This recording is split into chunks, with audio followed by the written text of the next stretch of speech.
کچھ لوگ خاص طور پہ جو یوٹیوبرز ہیں، جو تجزیہ کار ہیں اپنے تئیں، وہ یہ مثالیں دے کے کہ جی انڈونیشیا کی مثالیں دے کے، پھر بنگلہ دیش جب ہوا واقعہ اس میں، اور اب یہ نیپال کی کہ جی یہ جو پاکستان کی جنریشن زی ہے یہ بھی اس طرح کا جو ہے نا یہ احتجاج کر سکتی ہے۔ لیکن میرا سوال یہ ہے کہ سر جب پاکستان میں یوٹیوب بند ہوا، ٹویٹر بند ہوا، پابندیاں لگیں، اب وہ جو فیملی ولاگرز ہیں ان کے خلاف بھی گھیرا تنگ ہو رہا ہے، تو یہ سب کچھ ہوا تو پھر مطلب ہم کیا مطلب یعنی کہ وہ رکھیں کہ یہ وہاں تو کہہ رہے ہیں نا کہ جب انہوں نے پابندی لگائی ہے یعنی سوشل میڈیا پلیٹ فارم پہ اور نیٹ پہ، جی ہاں تو انہوں نے کہا ہماری آن لائن کلاسز جو ہیں متاثر ہو گئی، نوجوانوں نے کہا۔ دیکھیں پاکستان کے حالات بہت مختلف ہیں۔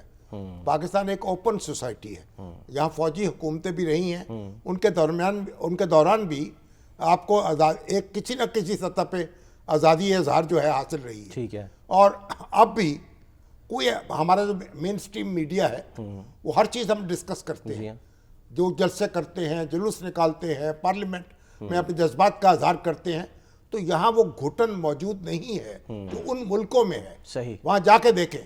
تو یہاں جو گھٹن، جس کو ہم گھٹن کہتے ہیں، وہ بھی ان کی آزادی سے بہتر ہے۔ تو دیکھیں نا آپ بنگلہ دیش میں کیا تھا، کتنے لوگ مار ڈالے گئے، کتنے لوگوں کو پھانسیاں لگا دی گئی، بالکل، کتنے لوگوں کا یعنی پتہ ہی نہیں چلا،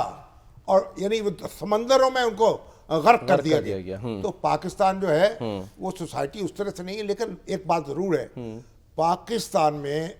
جو مقتدر حلقے ہیں ان کو اپنے طور طریقوں پہ نظر ثانی کرنی چاہیے، اچھا، اور جہاں آپ جو منیمم ویجز مقرر کر رہے ہیں نا، میکسیمم بھی مقرر کر دیں۔ اچھا، ٹھیک، یہ نہیں ہو سکتا کہ آپ 1-1 کروڑ روپے 2-2 کروڑ روپے مہینے کی تنخواہ بٹوریں، یہ ایسا، یہ غیر اسلامی بھی ہے، غیر انسانی بھی ہے،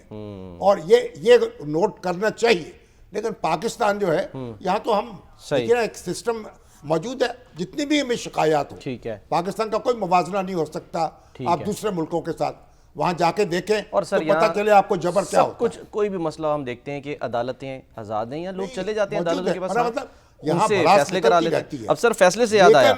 ہاں لیکن بہت کچھ کرنے کی ضرورت ہے، ہاتھ پہ ہاتھ دھر کے نہیں آپ بیٹھ سکتے، ٹھیک ہے، اور ہمیں ایجوکیشن میں، ہیلتھ میں یہ توجہ کرنی ہوگی، ایجوکیشن میں انویسٹمنٹ کرنی ہوگی۔ نوجوان جو ہمارے 2.5 کروڑ بچے سکولوں سے باہر ہیں، انہیں سکولوں تک لے جانا ہوگا۔ صحیح، ہم سکولوں پہ اس کے اندر آپ کو پیسے زیادہ مختص کرنے ہوں گے، دوسرے خرچے کم کرنے ہوں گے، ٹھیک،